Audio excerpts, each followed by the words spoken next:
In this episode of the Career Interview Series, we're joined by Rohan Pessoa, a high school guidance counselor. Rohan's parents emigrated from Jamaica, and he was the first generation in his family to be born in America. When the time came for him to select a college, his parents were unable to offer much guidance. That experience, combined with a summer youth job at a job office, sparked an interest in social work and a desire to help others. Leaving home for the first time to attend college in Maryland was initially difficult and required some adjustments. Rohan eventually found his way, and things became easier once he settled into his major and a living situation that worked for him. Returning to New York, Rohan knew he wanted to be a guidance counselor and enrolled in grad school and worked in various adjacent positions in preparation. Though at times progress seemed to be slow-moving, all of his experiences combined at the right time to prepare him for his dream job. Just to note, we had some connection issues along the way which caused the video and audio to lag at some points. I've edited the content to reduce the number of areas that lag, but there are some points where the audio and video are slightly out of sync. Stick around after the interview for the key takeaways. So we are joined today by Rohan Pessoa. Thank you for joining me. If you can, give me a brief overview of your background. Where you're from, what were your interests as a kid, where'd you attend school, things like that. From Brooklyn, New York. My parents are from Jamaica, so I was the first in my family born in the States. Both my parents are from Kingston, and my grandfather's from St. Elizabeth, so he still lives down there. Okay. So yeah, most of my family now is in St. Elizabeth and some in Kingston. Cool. And so tell me a little bit about growing up in Brooklyn and what you were like as a kid. I was pretty quiet kid,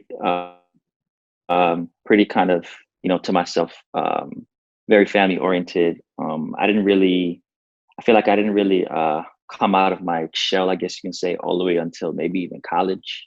I would say through, middle school, high school, I was kind of more shy, reserved. I had a group of friends, but I didn't really kind of become more, I guess you can say, extroverted until college. But so you were a little bit shy and reserved as a kid. What were your interests or like your favorite subjects in school as a child? At middle school, I was really into science. My science classes I usually did the best in. And then towards high school, I more so did the better in English. I noticed that like writing papers came kind of naturally to me.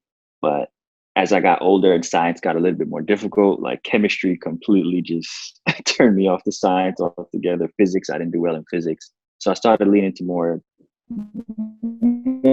towards English. And then outside of school, that I was like a huge basketball head. Like NBA, I would be up to like 3:00 in the morning watching NBA games and replays of NBA games. And I was just obsessed with basketball. And I also played chess too. I was into chess. What kind of a student were you? And then what like schools did you attend in New York? So for elementary school, I went to like a really small privately run West Indian school in Crown Heights called Arista Prep. It was like literally like straight from the West Indies. Like all my teachers were straight from the West Indies. Like teachers used to hit us the whole nine. Like they operated as if we were in Jamaica or Guyana. It was only like maybe 15 kids in the class. So from kindergarten to like 5th grade, it was the same 15 kids that just kept moving up together. And then after that, I went to public school. I went to Huddy in Flatbush. And that was kind of a shock to my system because I went from this really sheltered, strict private school to like Huddy, which was kind of wild. Like people were like fighting and kids were cursing out teachers. I just remember feeling like, what is this real life? Like what is happening? And then went to Huddy for about a year or so, and then went to Tyler for 7th and 8th grade. And that was also a different experience for me because that was by far the biggest school I've ever been in. And then went to Brooklyn Tech for high school, which was over 5,000 students. So that was kind of a shock too.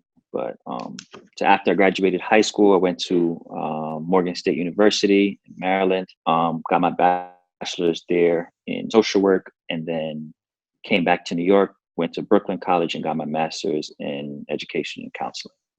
Okay, so actually let's take a step back. Did you have your first job during high school or did that come later, like part-time or what have you? First job was through summer youth program. I worked at, I think it was called a job center. It was pretty much where people went to get their like benefits, whether it be food stamps, other benefits. I was about 14, I believe. So through summer youth was about 14. Did some office work. But it really it really opened my eyes up to kind of the world, because I feel like I was kind of sheltered in a way, because I was in this small private school, and so being exposed to like that world of things kind of opened my eyes, like it's real life happening out here. So that was my first job. Were there things that you liked about it, didn't like, or I guess did it open your eyes up in any way to what the working world might be like and what you might be interested in the future? It definitely it was kind of weird, because like I remember people used to come in kind of angry, agitated. They were like standing in these lines all day waiting cut off. Or so now I'm this 14-year-old kid, and I have these like grown parents like, "Where's my check?" And I'm like, "I'm sorry, miss, I'm just a some youth worker. I don't really know what's happening. I don't know how to help you." But it more so opened my eyes to like just to how many people were really struggling out there, and how I feel like that kind of helped to plant a seed for me, in addition to some other things, in terms of like me wanting to get into the helping profession. Okay. So I definitely contributed to that a little bit. And so you mentioned that that after high school you then went on to study at Morgan State. What was your high school experience like? High school, it also helped to expand my horizons a bit, because that was the first time I went to school with people who didn't look like me. Brooklyn Tech was very diverse. It was a lot of kids from a lot of different backgrounds, so it kind of opened my eyes to kind of different experiences and how other kids experience the world. So it definitely helped to kind of shape me and shape kind of my worldview now. So that's, for me, that's how it impacted my growth. And then making the transition from high school to college, what were the experiences along the way that led you to Morgan State? I guess what was your decision process for selecting Morgan State? Right. So I actually joke about this a lot, because it's a very bad decision process. So at the time, like my parents kind of were splitting up, and they didn't really know a lot about the college application process. So I was my college application process, and I joke with this to the day with my friend. Like my best friend was my college counselor, essentially. So I just did whatever they did. We went to school we were, in like elementary school, and we kind of kept in contact. So I was like, all right, wherever they go to college, I guess I'm going. Because and Morgan State was the only school I applied to. I didn't know that you're supposed to have a list backup. And because Brooklyn Tech was so big that my guidance counselor didn't know my name, didn't know who I was. So I didn't really have a lot of guidance in that process. And so you go through the process, you select Morgan State. How was the transition going from New York to Maryland, and then also going from high school environment where in New York, I take it you would have been living with your parents and things like that, to now being out of state and essentially on your own for the first time? Right. It was tough. It was very tough. I didn't realize how much I disliked change until I went to college. Like that first semester, almost that whole first year, I was like depressed, like legit depressed. I really like to get out of bed. I was always sleeping, always in the dark in my room. Like I didn't realize how much the change would really impact me until I got in a situation. Even though I had my two closest friends with me, it still was a really hard transition for me, but it eventually got a lot better. You had some difficulties transitioning into college and adjusting to that first year. Was there something in particular that happened between the first and the second year, or do you think you just got used to being away at school and everything that was going on? I think I got used to being away at school, and then also that first year, I was in a dorm situation, so roommate, dorm. The dorm rules at at my school and at a lot of HBCUs were very restrictive. And at that time, Morgan State, the campus had very limited resources my first year.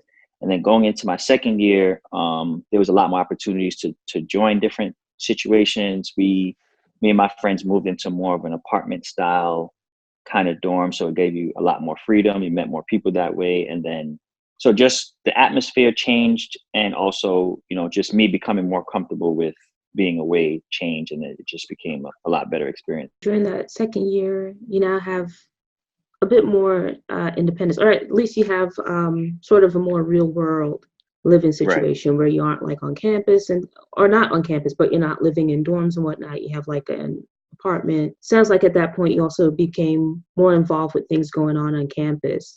Were you part of any organizations or groups or anything like that? Well, I had joined there was an organization on campus called Morgan Mile. I believe it was Male Initiative in Leadership and Excellence. So Morgan Mile really opened my eyes to a lot of things. We did a lot of community service work. We took trips. We visited different universities to represent Morgan State. One experience that really stood out to me was we went to New Orleans like right after Katrina, and we did a lot of Katrina relief kind of things. So that was like something that really stuck with me.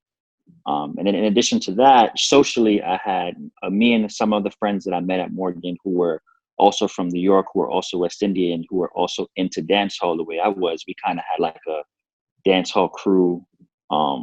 So we kind of were, started to kind of do that, throw some parties, under our crew name, and it kind of just helped me to meet other people. How did you go about selecting your major, or at what point in college did you select your major? Did you go into Morgan State knowing that you wanted to like focus on social work, or is that something that developed while you were in college?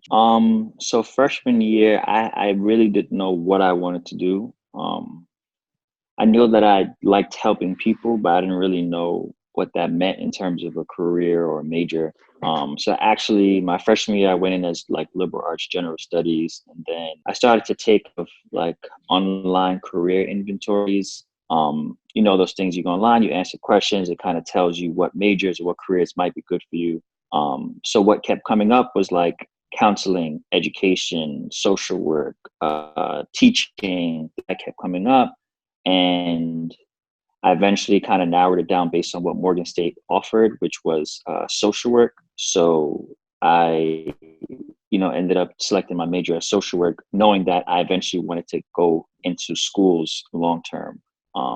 But when I did my research, I realized that there is no bachelor's in guidance counseling. So I knew that I had to eventually get my master's in that, but I started off with just my bachelor's in social work. So that's how I came to that decision. How did the experience in college where, let's say once you selected your major and you're now working towards, completing that course of study, how did that compare to the more generalized education or the experience that you previously had in high school and prior to that?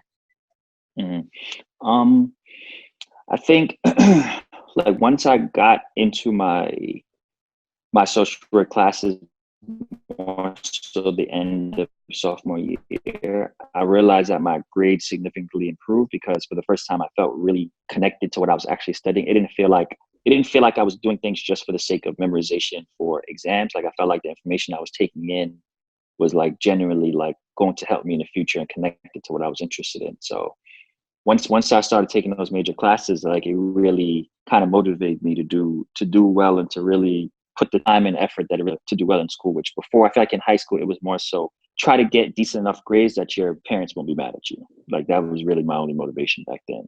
So in college, it definitely changed. Being away at college off on your own, where essentially you don't have your parents looking over you, making sure that you're going to class on time or getting your work done on time and whatnot, compared to when you would have been in like high school or prior to that when you had your parents around looking over you. Were you already like a very responsible student, or were those skills that you had to develop on your own once you went off to college? Well, to go back a little bit, in elementary and middle school, I was like a very, very good student, like always got straight A's. And I noticed, I don't know if it's because I noticed one just focus on other things, but the other part of me feels like Brooklyn Tech really was that rigorous because once I got to Morgan State, things really didn't feel that difficult to me in comparison. So I think to prepare us for that next level, because I feel like once I got to college, I felt like, oh, this is not like as stressful as high school was academically. Let's talk a little bit about your transition out of college. What was that like for you? What was your decision-making process when like you were coming towards the end of your time in college? Like let's say senior year, and you're now looking forward towards your post-college career or pursuing additional education.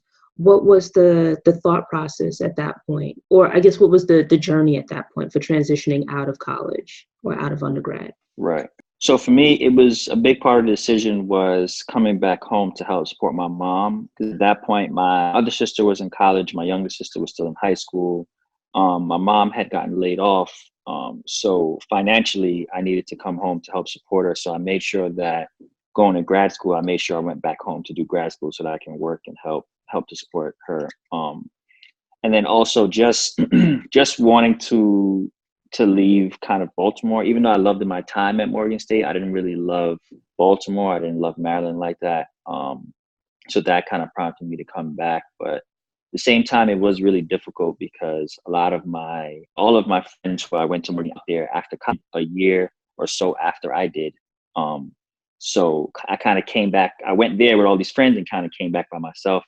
My now wife was my girlfriend. She was also out there. So I used to like take trips out there literally every other week because I just kind of felt lonely coming back to New York. But I just knew I needed to do it. So you mentioned not really digging Baltimore and Maryland.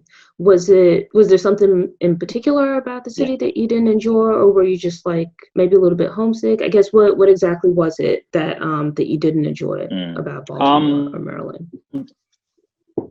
It was a little bit homesick, but Baltimore is a very dangerous, definitely one of the most dangerous cities in America. I've had a lot of not students. I've had a lot of friends who ended up killed. Some friends who've gotten robbed. A lot of gun violence. A lot of the drugs were really still the way that the drugs affected like New York City in the '80s. It was still affecting Baltimore at that time.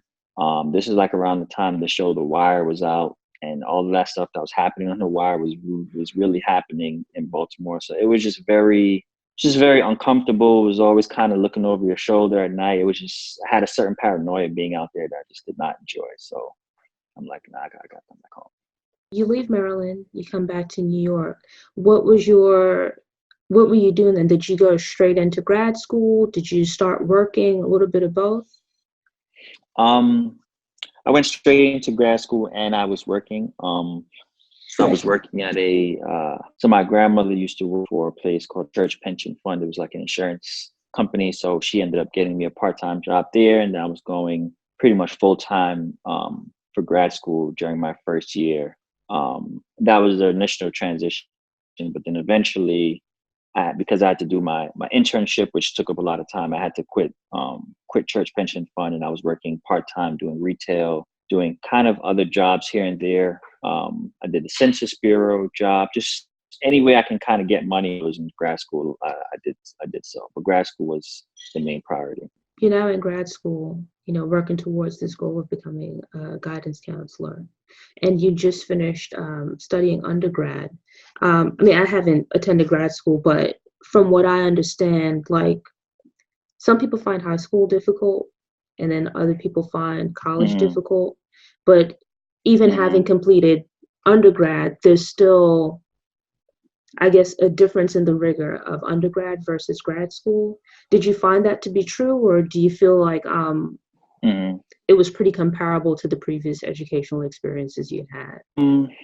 That rigorous to me, maybe because it was mostly kind of first and down of, I feel like my strong suit. So it didn't feel as rigorous because college, even though I was doing my social work classes, I still had to take statistics and chemistry and history of whatever, like things that I really wasn't interested in, or things that required a lot more math or a lot more science. But grad school was literally just all about education, counseling, writing papers. And I feel like it came easier for me. So it really didn't feel that rigorous in comparison to some of my friends who might have went to grad school for like something more math or science heavy. Did you attend grad school for 2 years, or was it like a bit more than that?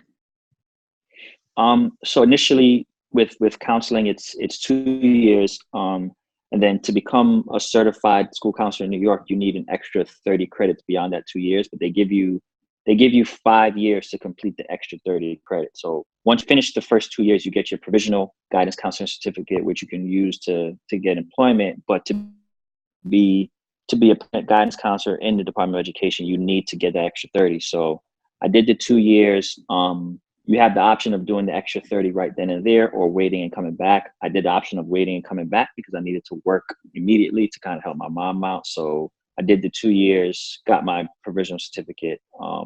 And then I didn't get the extra 30 until 5 years after that. In the period in between where you completed the, let's say, the 2-year training program, and then when you got your additional credits, were you able to work within the field in that time, or were you like working in a different field? Kind of adjacent to the field, because getting into the Department of Education is very, very difficult, especially for guidance counselors. You literally have to like know somebody, and the stars have to align for you to get a job. So initially, for those first couple of years, I was working at different nonprofit organizations doing academic counseling type work. So I worked for Harlem Children's Zone for a little bit. I worked for Good Shepherd Services. I worked for an agency out in Washington Heights. So it was a lot of kind of jobs that I was just adding to my resume and just gaining skills that would eventually help me once I did get an opportunity to join the Department of Education. So I did a lot of academic counseling jobs, a lot of internship supervisor type jobs, where it was always working with youth between the ages of 16 to 21 to make sure that it was aligned with what I eventually wanted to do.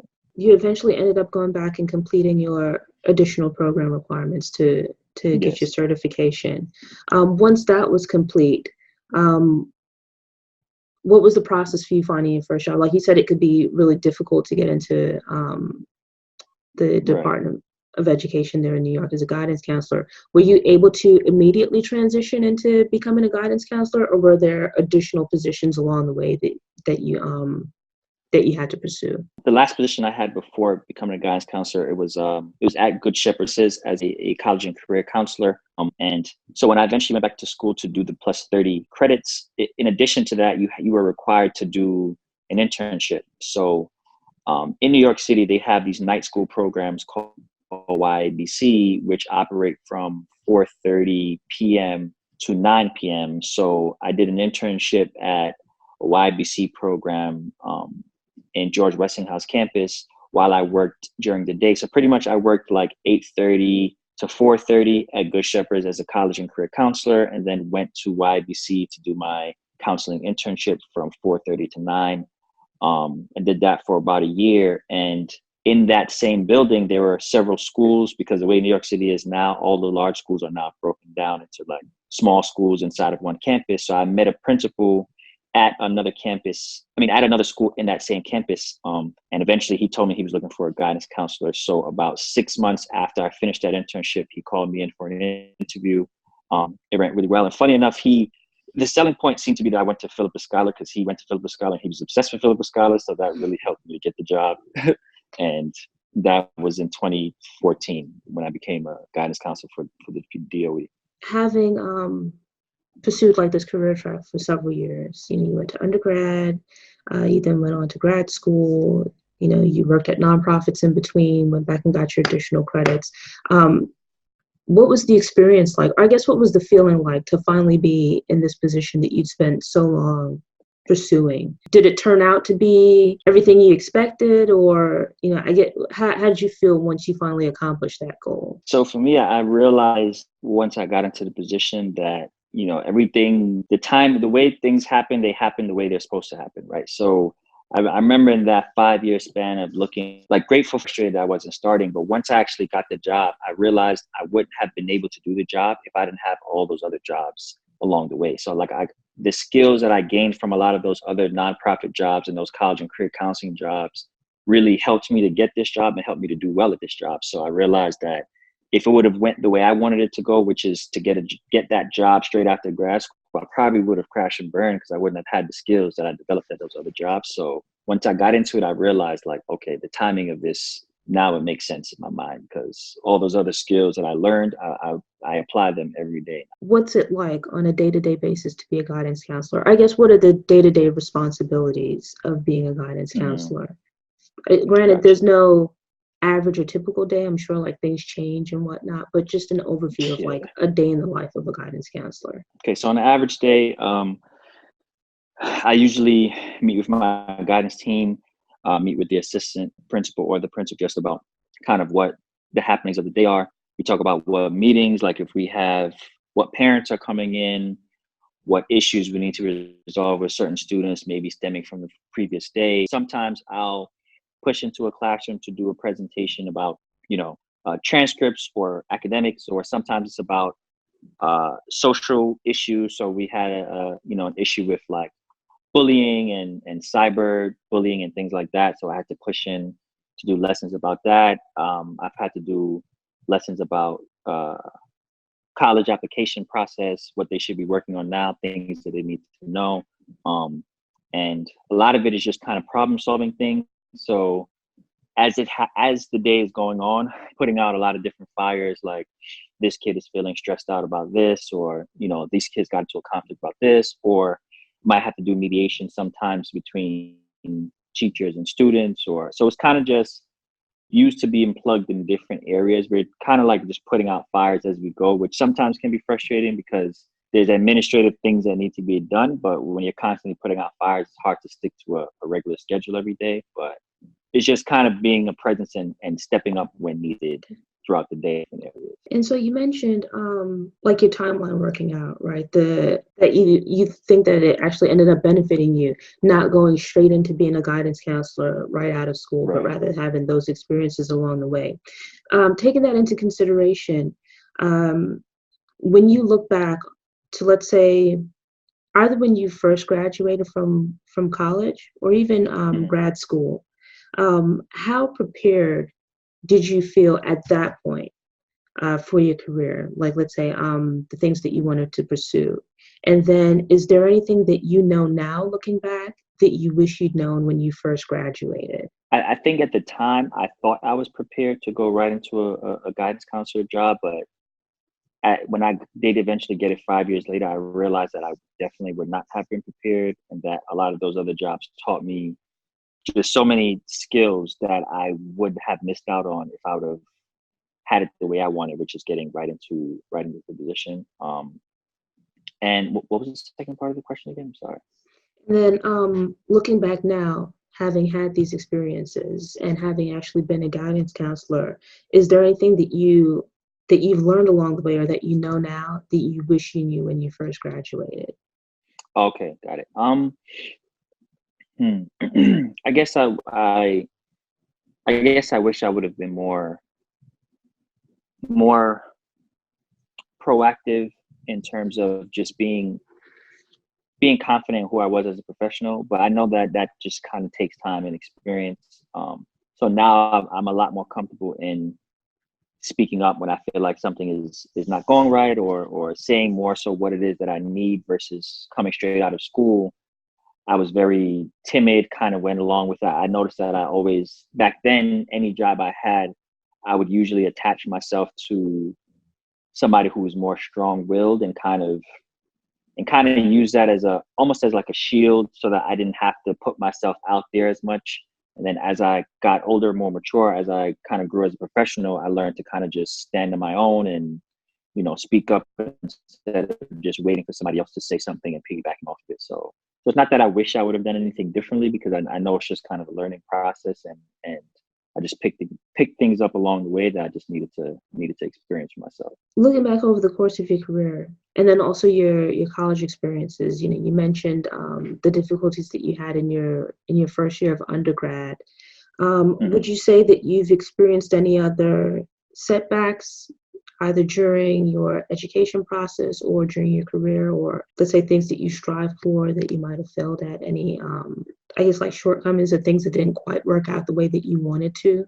You wanted to have them work out along the way? Honestly, I really believe that things happen the way they were supposed to happen, and anything that might not have gone my way, or might not have gone in the timing that I wanted it to go, I feel like it all has turned out for the best. So like there was a time where I regretted waiting the whole 5 years to do the extra 30 credits to get my permanent certification, but then I realized that if I hadn't waited those 5 years and did the internship I did when I did it, I would not have met the principal that I met, and I would not have the job I have today. So if I did it when I was quote unquote supposed to do it, I probably would still be looking for a job now. So I can't even say I regret that, because I feel like it all worked out the way it was exactly supposed to work out. If you take into consideration, like, your life thus far, the goals that you set for yourself and whatnot, and your personal philosophies, how do you define success? Success to me is it's really just, for me, it's just about being able to, number one, impact my community, support my family, and kind of being able to leave a mark or a legacy on people that I feel like that is most important for me. So there was a time where I was like, oh, going into this field, I don't know if I'm going to make money, or I don't know if I'm going to be able to have, the biggest house or the nicest car or whatever. But as time passed, I realized those things really weren't important to me. And what I find most important is how people talk about you when you're not around, how people talk about how you've impacted their lives or helped to kind of shape their paths. And for me, that's what's most important for me. That's kind of my work and my life philosophy, is that just leaving an impact on people and leaving the world in a better place than I found it. So you set out with this goal of becoming a guidance counselor, and you achieved that goal. Would you say that the current reality of your career, compared to like your hopes and aspirations, have fallen short, matched, or surpassed the aspirations and expectations that you had as a student, like let's say undergrad or even as a grad student? I would say matched and made past, because, my going into kind of the field or as a student, like ideally looking forward, I was like, all right, if I can work in hopefully a high school where, they are similar to how I was when I was their age, and, work with people who kind of have similar backgrounds to me, that would have been quote unquote ideal situation. And that's exactly what has happened. So like the school I work in, it's majority boys of color, it's majority boys with West Indian background, and it worked out exactly the way I would have wanted it to work out. So I really have no complaints at all. As we're nearing 2020, it's going to be like a new year and actually like a new decade. Are there any goals or plans that you look forward to pursuing, either for 2020 or beyond that, like more long term, over whether the next year or the next few years? So for me, it's just about, I feel like career wise, I'm kind of set for right now. I've thought about potentially pursuing like an administrative license, and about it, the more I'm good with.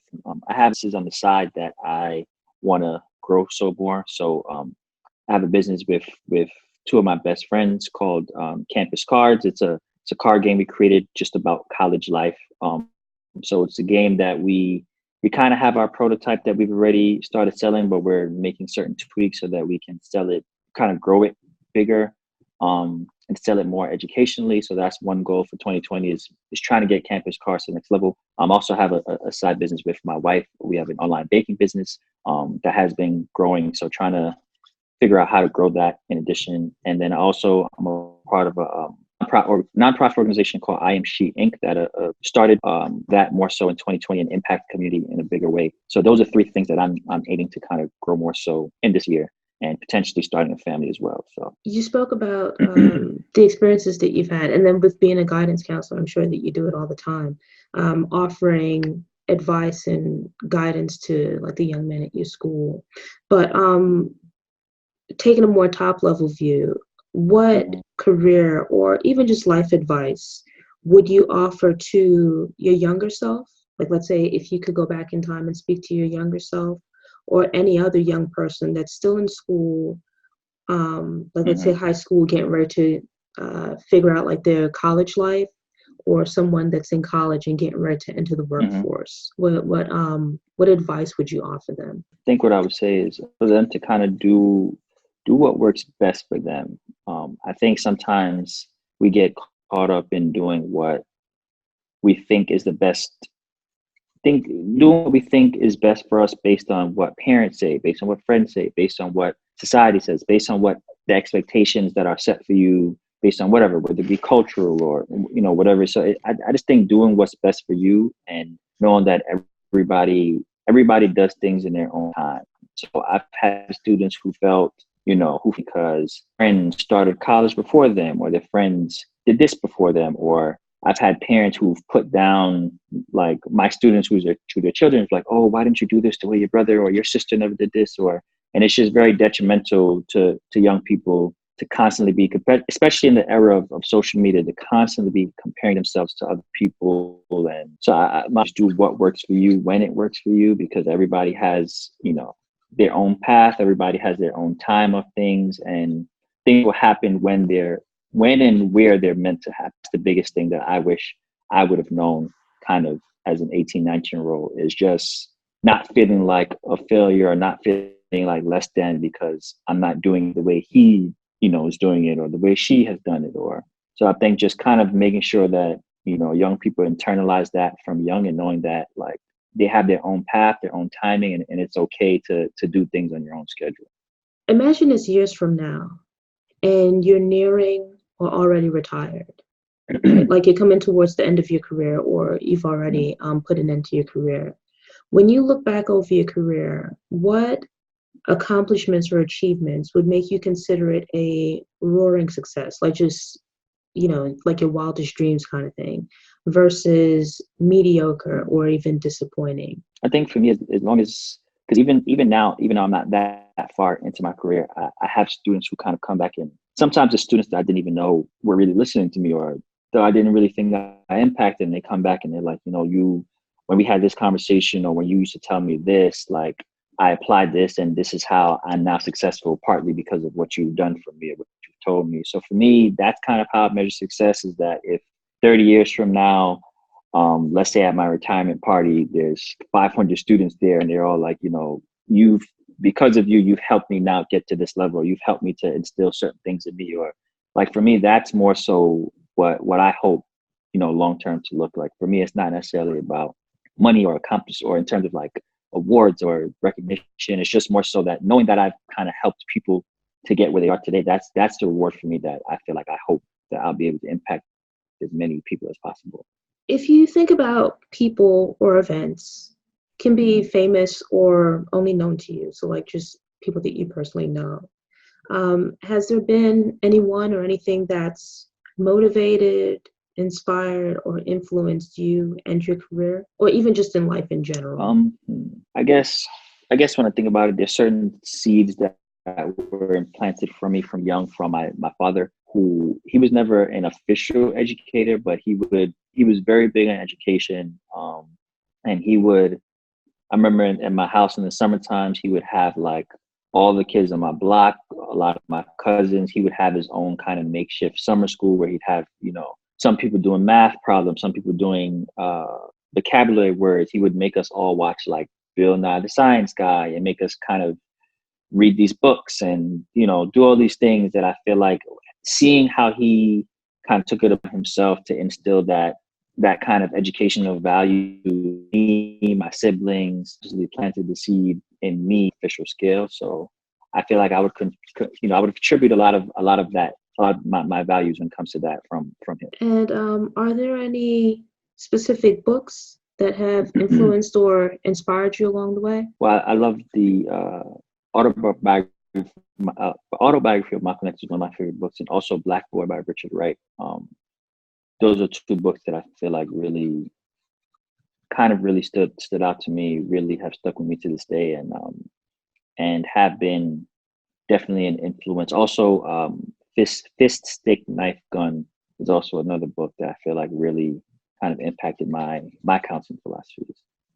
Okay. Was there something in particular about them that inspired you? But let's say, was it like a mindset shift, or did you see yourself in the characters or something like that? What was it that really spoke to you from those books? I think in some of those books, just about a lot of the characters, how it was often one person or very few people that might have did things subtly that helped to shift their entire trajectory. And for me, that I guess helped to make me realize, like, if I can say one thing that will stick with a kid, that will help them to make this one decision that might impact the rest of their lives, and then I've done my job. So I think that's what I related to. And so with that, that's actually the last question that I have. But is there anything that you'd like to add, or anything you think people should know? Any parting words you'd like to share? I mean, not particularly. Just that I think,